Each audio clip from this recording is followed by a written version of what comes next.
Good afternoon. Welcome to Fishing for Bees, December 26th. Hope everybody had a good Christmas. So we're in the mid to high 40s today. If you want to know the difference the sun makes, you can tell by the activity. If the sun was out and the sun was hitting the front of these colonies, they'd be busy. But the sun's not out. It's wet, it's overcast, it's damp, and they're not doing much at all. There's some cleansing flights happening. So anyways, the reason why we're up here is this confusing weather in Michigan. I would have thought maybe January to put the fondant on, but now I'm starting to get concerned, so I'm gonna slide some Hive Alive Fondant in these. One of the reasons being, yeah, it's 40s and high 40s and safe today. I don't think they need it, but when they need it, it could be teens or sub-zeros, and then I'm forced throwing it on in unsafe conditions and causing potential brood freeze inside the colony. So we're going to do it when the weather's right. Of course, if it was an emergency, I'd do it anytime, but I'd rather do it when the weather's right and safe to get it on instead of when it's super cold and not safe. So that's the plan. I have to think at some point here in Michigan, Western Michigan, we're going to have daytime temperatures in the 20s or below. I'd have to think. We're barely hitting that at night, and we'll take it though. So we're gonna shoot a quick video. I'm not gonna show the install of all of these. I may give an update on all of them, but I'm just gonna show the install, how quick and easy it is with this setup in the Hive Alive Fondant with how I currently run it. So here we go. So a couple things before we get started. I've definitely made some angry bees in my beekeeping, and some of the times that I've made the angriest bees is during these fall, winter, early spring, messing around with the colony because I need to do something. So be ready. This time of year at a minimum, I still do wear a veil. You get a sting around your eyes, not even in the eye, you have the potential to go blind. Not worth it in my opinion. So anyways, veil, minimum, probably slide on some gloves because like I've said, I've really ticked off some bees this time of year or during these type of installs with the fondant versus working them in the summer or anything like that. And if you do trigger them and the pheromone is released, they get really, really angry and you're gonna kill a lot of bees. It's one thing to kill bees when there's a ton of brood and a ton of bees, but it's another thing to be killing bees in the winter when there's less bees and less brood, and every one of these bees is more valuable than during the summer. So be careful. Be prepared. You could trigger them. You could make them very mad. Have your workstation set. Everything you need, including razor blades, and have a smoker lit at a minimum. In my opinion, you should always wear a veil. One sting around the eye and you might regret it. So now we're going to get started. So before we get in here again, I just want to show you the Quinn tool. There's other brands, same exact tool. So if you see, compared to a Hive tool, almost 2.5 times more scrape. Great for dead outs, but also the reason why I have it in my hand now is when I get in here, one of the problems with these quilt boxes, I talk about why I like them, but here's one of the reasons why I don't like them. So here's the seam from my second deep to my quilt box until about here is a void, which is great for feeding, right? This area is great for feeding. Then a screen, then my bedding material. Problem is if they get overboard or over anxious or whatever during the winter, normally they don't draw a comb, but sometimes they will, and they'll draw it on top of these frames. Then when I put the fondant on, it doesn't lay flat.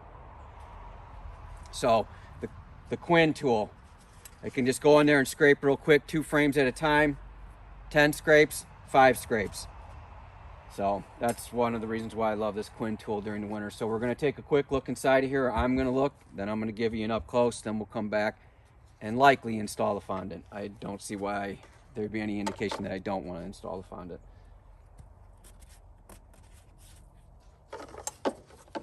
So again, as we've talked about before, I leave the seam in the back for the tape. Use my tool, I can't get my hand in there that well, to peel back at least halfway. Same thing.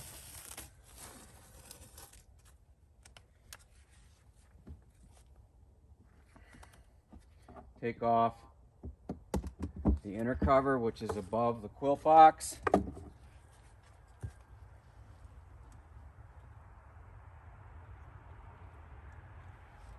So they're up here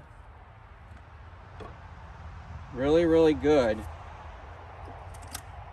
And they're not eating the cake. I mean, they're eating the cake. I'm sorry, the cake is not gone. But man, they're up here good, which is an issue, not to crush them with the fondant. So I actually may not scrape off some of that burr comb just to kind of let it sit above, provided it's not super deep burr comb. Let that fondant sit above their area and not squish them. You'll see what I'm talking about now. So you see how they're up here?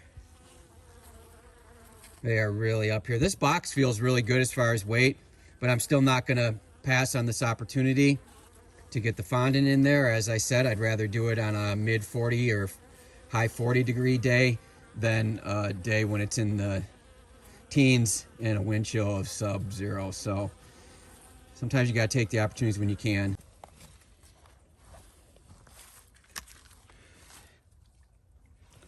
So with the fondant, I'm just gonna cut a small window, put it on this way so I can still view the top. In the past, I've cut slits because they can have access to the top, but what I've learned is the fondant dries out. So I'm no longer recommending that, and I'm no longer doing that. Just one window, set it on top. Don't expose any more than that because this stuff's really pliable, really soft, and actually they really enjoy it. But I don't want it to dry out too soon. I don't like the way they have to crawl inside here. It seems like there's not enough space, and I've always tried to help them, but the stuff isn't cheap, and I don't want it to dry out. I want it to last as long as it can so that they can consume as much as it. So, small window.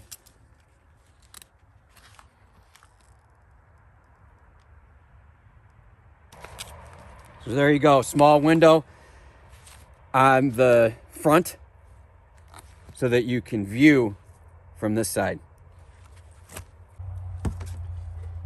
Do my best to smoke them down.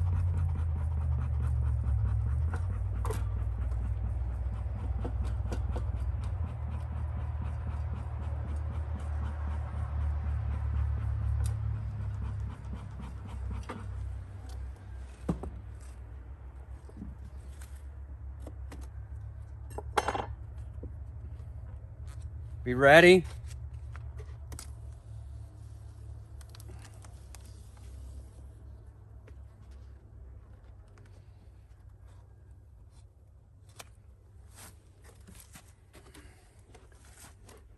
Make sure that my screens are still exposed. My vent holes and my bedding, inner cover, outer cover. They're good to go. And that will make me feel a lot better that if they get into a problem and it's later in the season, that they'll have something they can work on. Again, I don't install these Hive Alive Fondants anymore at the beginning of the season. First of all, they should be in the bottom box at the beginning of the winter season, fall, and then move to the top box. And if I put it up here, they're not gonna come to eat that. They're gonna consume down here. So once they move into the second box, which it appears in this box they have, then that's readily available to them. Also, as I've said before, you don't want it to dry out. Costs money, it's a waste. You can melt it down. So any of this fondant at the end of the season that has not been consumed, you can just make sugar syrup with it. So that's pretty cool, but that's expensive syrup, sugar syrup. So anyways, we're gonna finish them off and I'll touch base with you in a bit. Look at this one, colony number 1. I've had this colony the longest. This is my first catch ever. This thing ran hot for a whole year, angry, requeened itself. But man, look at the population of bees in here. That is a lot of bees, and be tough to smoke them down. So here's the plan for the nuke boxes. We have a nuke box here, 5-frame nuke box, and a couple other holding yard. So tile cutter, just gonna cut the fondant straight in half, not put a window, leave that exposed edge for them to consume somehow towards the center or whatever side of the colony they're mostly on.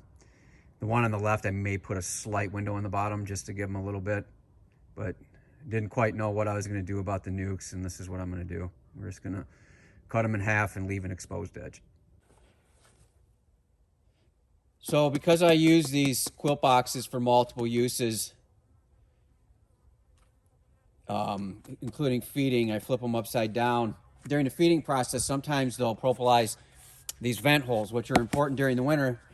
They don't like them during the summer.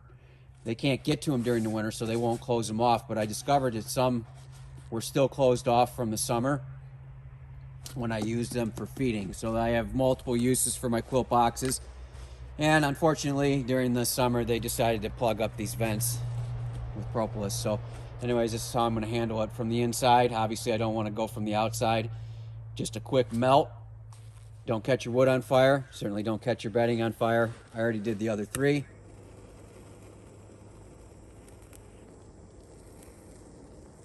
Just a second. I can see that screen open right up. I want to let it cool, obviously. I do not want to catch my colony on fire. Doesn't take any time at all to cool. Should have done this before they were put on. So now that screen's open up, readjust my bedding, make sure my screens are exposed. Those screens are for venting, so they're important. They shouldn't have been plugged already, but we got them taken care of before the cold comes. All right, so that pretty much wraps it up. Everybody got a fondant. You saw what I did with the nuke. We'll be doing this in our other yard as well.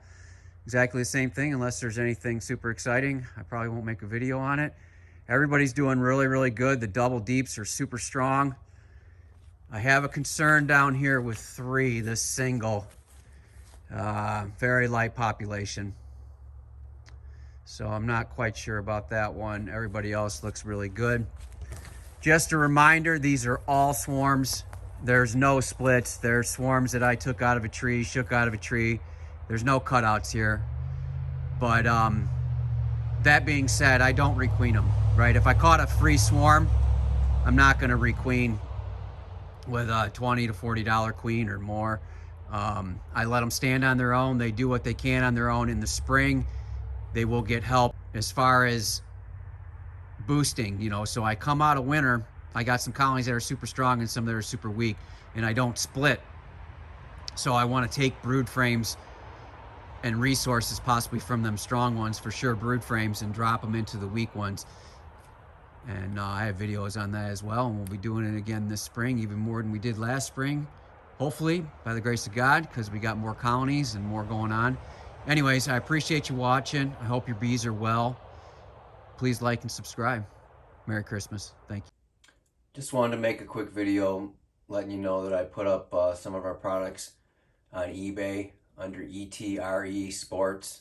Again, that's ETRE Sports. Some discounted prices on the Hive Alive, cheaper than Amazon. Shipping included. Also, if you're in the Grand Rapids area, I have free samples of Hive Alive. Treats up to a gallon. So anyways, I just want to say thanks to all the subscribers. Thanks for all the support.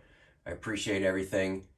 So I just wanted to extend these discounts to everybody in the lower 48.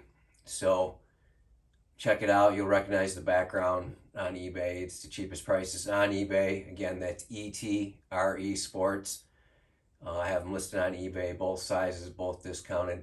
There's only 4 of each, so it's just while supplies last. But again, as a thank you for all the support this season, and we'll catch you around. Thanks.